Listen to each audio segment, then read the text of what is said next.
Hello? Can you hear me? Oh, yes. Okay. So Yes. Yeah. Thank you.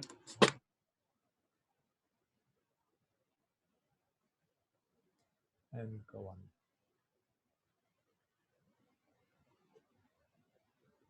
So, altogether, a day has only 24 plus or minus 1 hour, and I have less than 30 minutes to speak about it.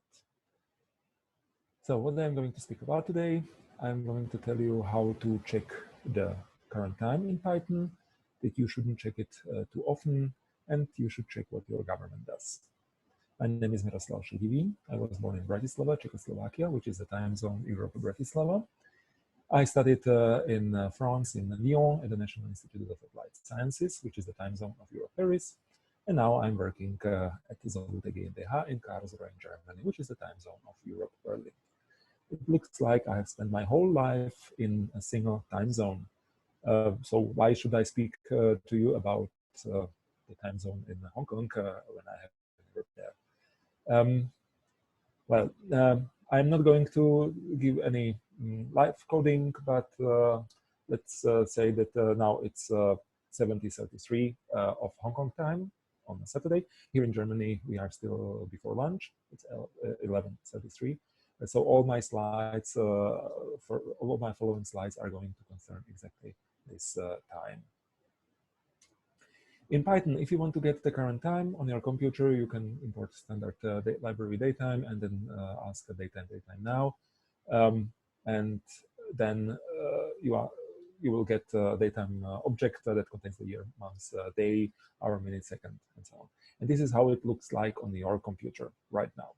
If I do it on my computer that is set to the Germany standard, to the German time, I will get a similar object, but there is a little bit difference in the hour attribute. And if we compare these two objects, they will have a difference of 6 hours, which is not what we want, because now it's now here, now there. We want to have the same time. And if a computer is set to UTC, then it will get another datetime object that has another 9 o'clock in the morning. So we get 3 different objects asking for the same function on 3 different computers. This is not what we want. If you ask for UTC now, you will get the same answer on every computer because UTC has the same time wherever you are. But then you get a datetime object where you don't know that it is UTC. So you would like to know that, okay, this is 9:33 today, but I want to know that it is in UTC. So what I can do in Python is I can ask for now, but I give a time zone, and the standard time zone object would be datetime time zone UTC. And then I get the right object at 9:33 this morning, or morning now. And I know that it is in the UTC dissect info. But you are now in Hong Kong, and you would like to know that it's already almost evening in Hong Kong. So what you can do, you can tell, hey, I'm in Hong Kong. I know that I'm 8 hours ahead of UTC. So I ask, give me the current time 8 hours ahead of UTC. And then you get the correct time, 17:33, and the information that you are 8 hours ahead of UTC. You can then convert this time to other time zones or to UTC, and then calculate all differences. But if you want to know exactly that you are in Hong Kong and not that you are 8 hours ahead of UTC, because this is something that can change, and this has changed a lot in the past and may change again in the future, you can ask datetime to give you the current time in the Hong Kong time zone. But for this, you will have to use the third-party library pytz, and then give me the current time in Hong Kong, and this is what you will get. With Python 3.9, this will change, because there is a PEP 615 by Paul Gensler that will introduce a new standard module called zone info that you can use the same way as you could use pytz until now. And that will base on the system's dissect info. And then you can, with standard Python, you can ask for the current time in Hong Kong, and you will get the whole calculations that you need. So now we know how to check for the current time, but have a look at this code and tell me what could go wrong. If you want to get the current date and then the current weekday, and you do something like this code may break. And it will break at the moment when you are probably not in your office, if you are in Europe. If you are in Hong Kong, probably you can be already at your working place. Because if you start this line of code 1 microsecond or 1 nanosecond before midnight of UTC, the first and the second line will run at a different day. So the first line and the second line will run, one will run on today and the other one will run tomorrow, and that will give you 2 different results. This is something that is very difficult to debug because you don't know when you start your program. For this, there is a simple solution. You look at your watch or your clock only once. You ask only once what is the current time, and then you do all the calculations.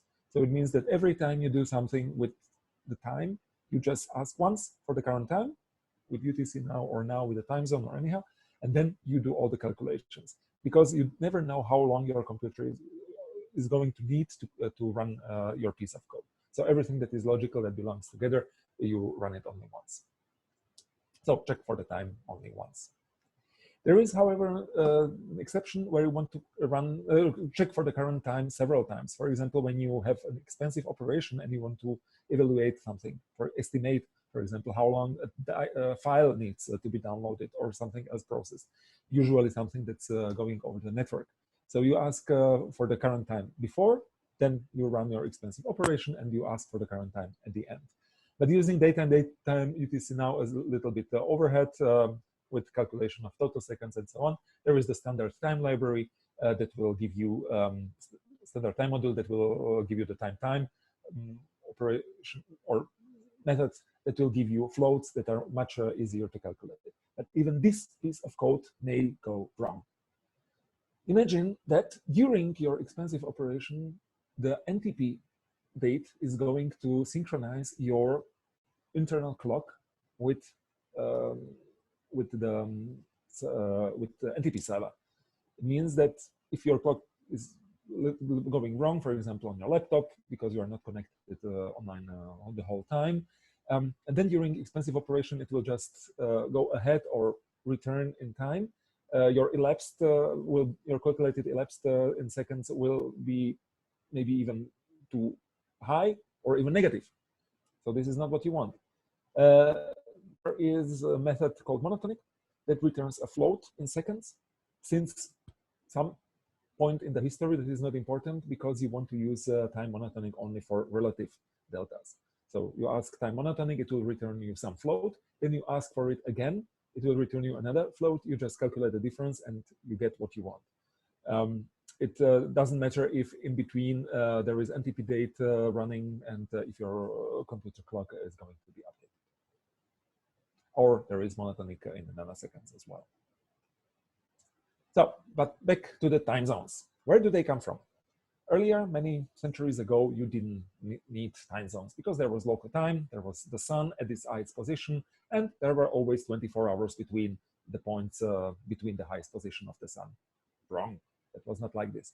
Have you ever heard of time equation? Time equation is the fact that the sun's highest position oscillates during the year, and for example in Europe it may be up to 15 minutes. So our sun day is not always 24 hours long, and this is something that you have to take into account. But later, with the communication between countries, longer distances, for example trains, you needed some clock, some common time, because there were simple tracks and you didn't want to send 2 trains at the same time from 2 cities opposite to each other. So some countries started to introduce their time. For example, France, they introduced standard French time that was 5 minutes ahead of the Paris time, because they wanted to give 5 minutes to those passengers that were late for the train.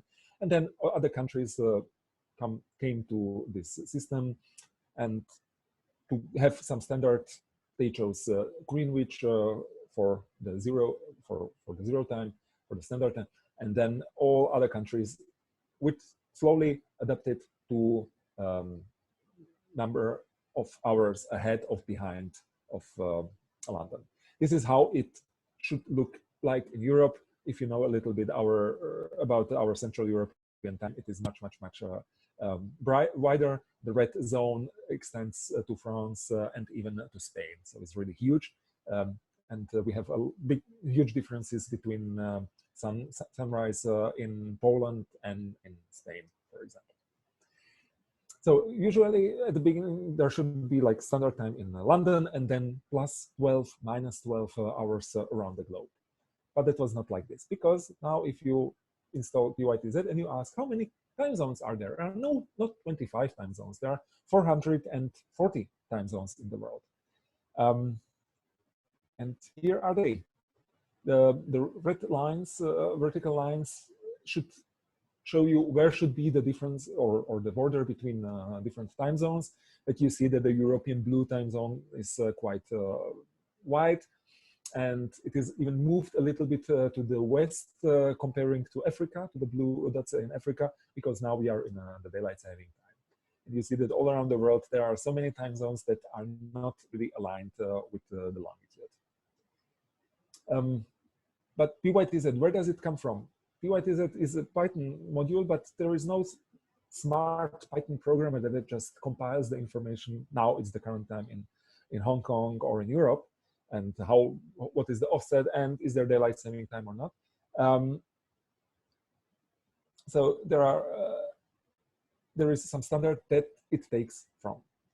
There is no organization that decides which time zone is going to change, but there is a IANA organization that tries to reflect and to compile the whole information from the whole world. So if you go to this website and you ask for the current date, for the current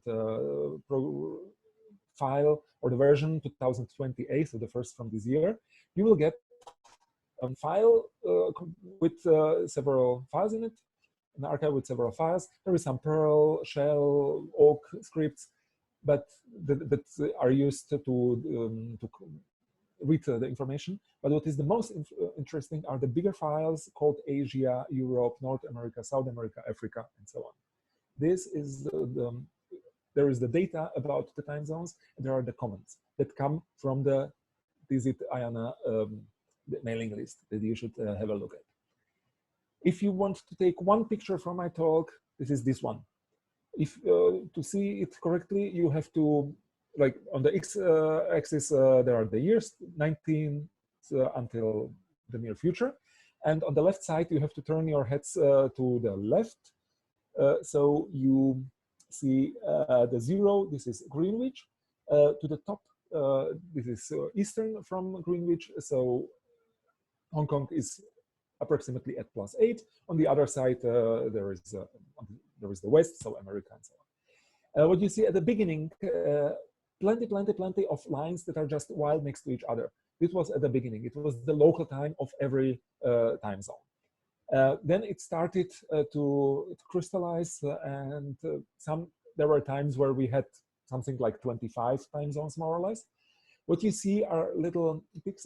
This is the daylight saving time every year in different countries, starting, stopping with breaks that were introduced or abolished.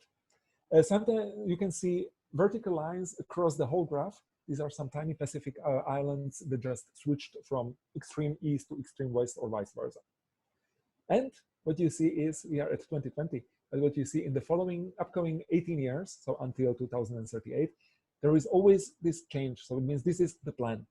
This is the current version of pytz or tz data. If you keep it on your computer, then it will go on. If some country decides we are going to switch the daylight saving time, no, your program will keep the information that is on this graph. Let's just extract the blue line on the top. This is Hong Kong. So you see at the beginning, before 1904, it was some random offset. Then it was 8 hours ahead of UTC. Then after the World War II until 1980, you used daylight saving time, and now there is no daylight saving time, and there is no daylight saving time planned. The red line is Germany, is Europe, Berlin. In the World War I, World War II, there were daylight saving time. There are even 2 ticks that go up to 3. This is the time where Berlin was occupied by the Soviet as a Soviet occupation zone, and they used the Moscow time for very short periods of time. Then we had no daylight saving time until 1980, and now we have daylight saving time. That even has changed. You cannot see it here, but until 1996, we had daylight saving time until end of September, and now we have it until end of October. And since a few years, there are large discussions in the whole European Union to abolish daylight saving time. But if you look at this, the plan is to keep daylight saving time until at least 2038. It means that if the European Union decides to stop it in 1 to 3 years, you will have to update the time zone information. Now let's have a look in the data, in the file Asia at the section of Asia. Look at the bottom, the zone Asia Hong Kong. You see the entries where the time zone information changed. So at the beginning, you were 7 hours, 36 minutes, and 42 seconds ahead of UTC until the 30th of October 1904, and then it has changed. And in the column rules, there is this HK that shows different information about the time zone, about the daylight saving time introduced between the World War II and the 1970s. So in the bottom, there is always the information about the time zone. And if there is some rule like HK, you look into the rule section, and there is exactly defined which year, from when until when there was what change of time. So this is what will be read by a program and compiled into pytz, and this is what you are going to use if you use pytz. But what is more interesting for you as for the history are all the comments that we are going to look at. So, for example, here the first line is that until 1904 you used local time, local mean time. So LMT, this beam comes from the information that the sun moves, or the rotation causes that the sun and moon is always with a little bit offset. So it means that this 7 hours 36 or 7 hours 37, it means that if you initialize the pytz time zone, Asia Hong Kong, you will get this information. You see where this 737 comes from. So it means that if you have a daytime that has no time zone information and you just add this dz info, the pytz time zone Asia Hong Kong, it will be wrong, because it will it will ignore that you are in 2020. It will take into account the first entry in this time zone database, so 737, and converting this to UTC will be wrong. So what you have to do is always to take now with the time zone as an attribute, as a parameter, or use pytz time zone and localize. And then it's, so 1904, there was a newspaper information, we are going to have our standard time. In 1941, daylight saving time, again, information tomorrow, there will be daylight saving time. And these newspaper articles are some scans on some online archives. And in this file Asia, you will find all the comments and with links. So this is where I found it when I read a little bit about the Hong Kong time zone. In 1941, this is one article that tells, okay, today when is sunrise sunset, tomorrow sunrise sunset, and you can see that there is already an offset of about half an hour, because this is the introduction of the standard time after the summertime. And of course, wintertime warning.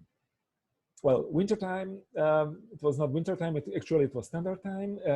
In some languages, the distinction between daylight saving time and standard time, they are called summertime and wintertime, but wintertime is wrong. There is summertime, but there is standard time. So in winter, we have standard time, we don't have wintertime.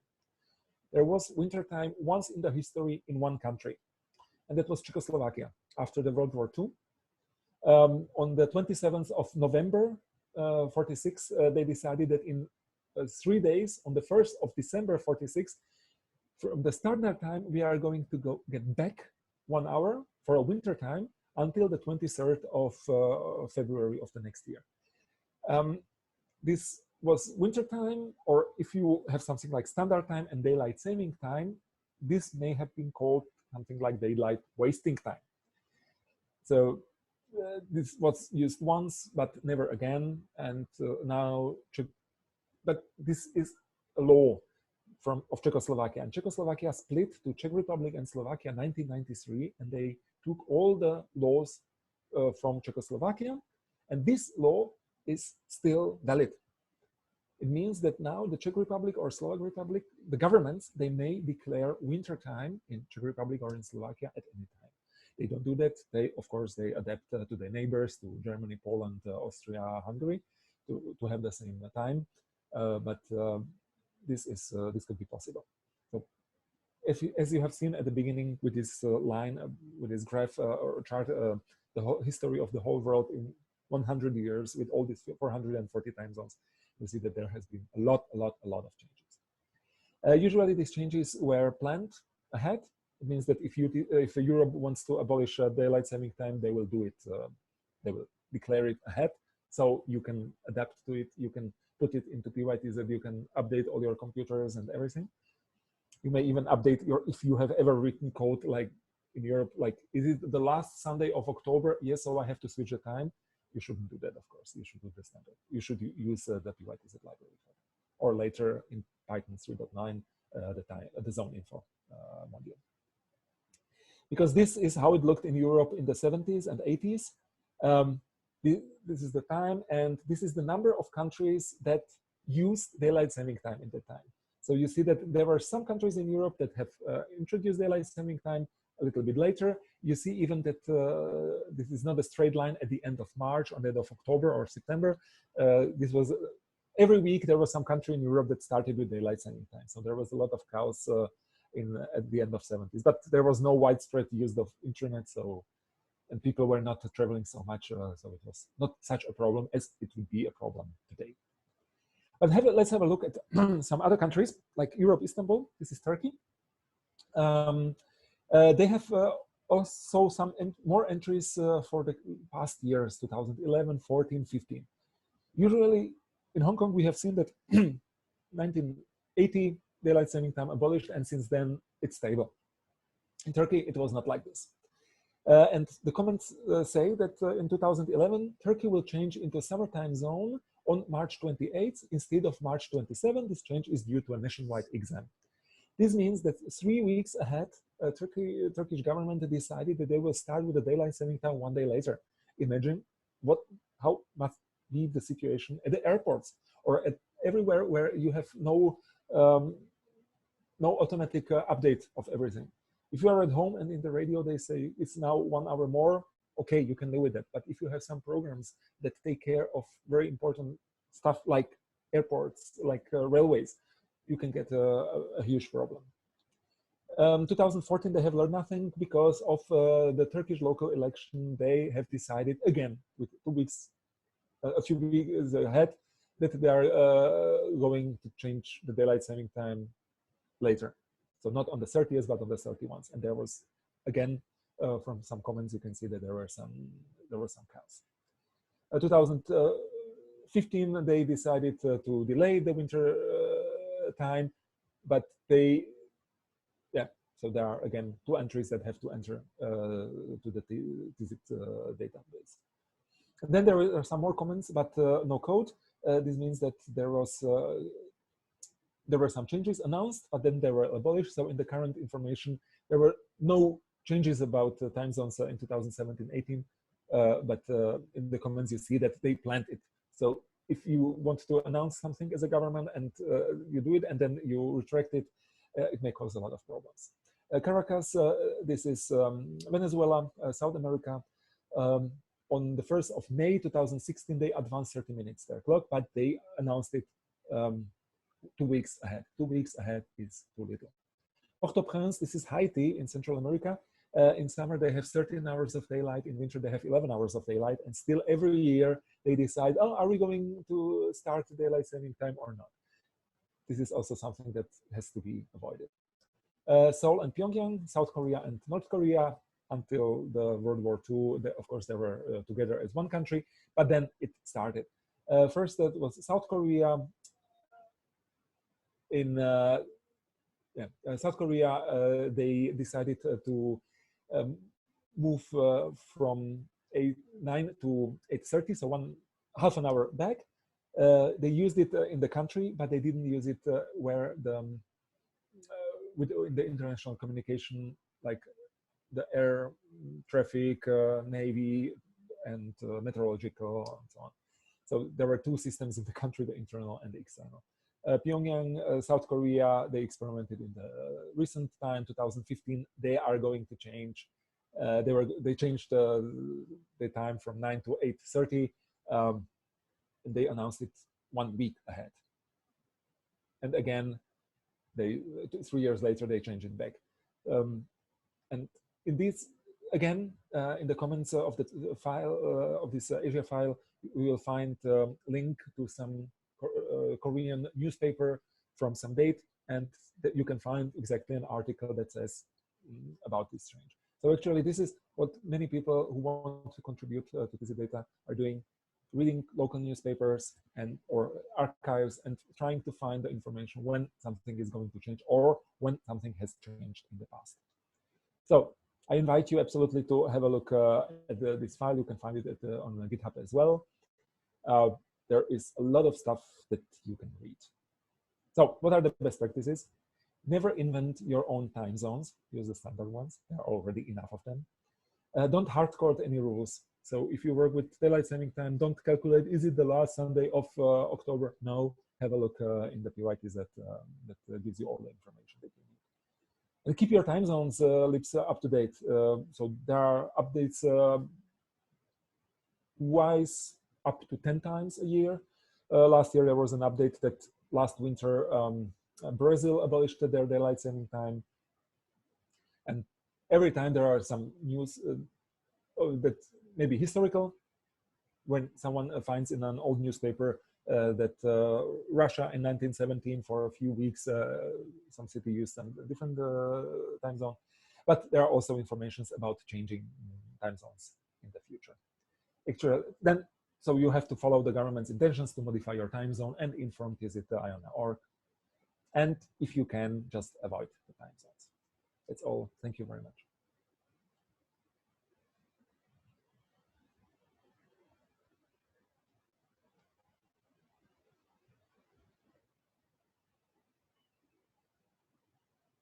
If you have any questions, my Twitter account is eumiro. Join me. Thank you. Oh, is there any question? Chat? Oh, yeah.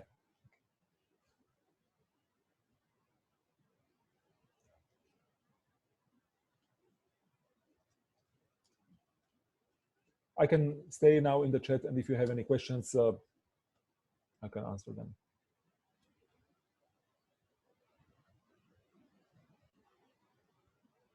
What module do I recommend for time zones? I will use pytz, but I'm looking forward to the zone info of Python 3.9.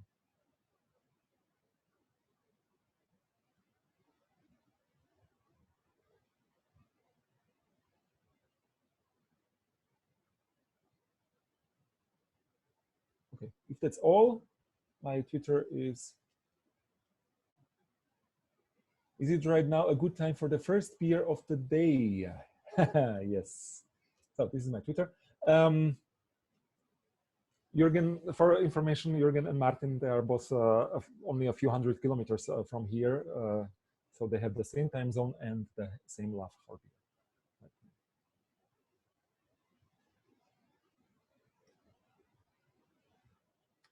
I think we can have a beer later. Okay, so in Germany, we have lunchtime. So I'm going to say goodbye and enjoy PyCon Hong Kong. Bye. Bye. Okay, thank you.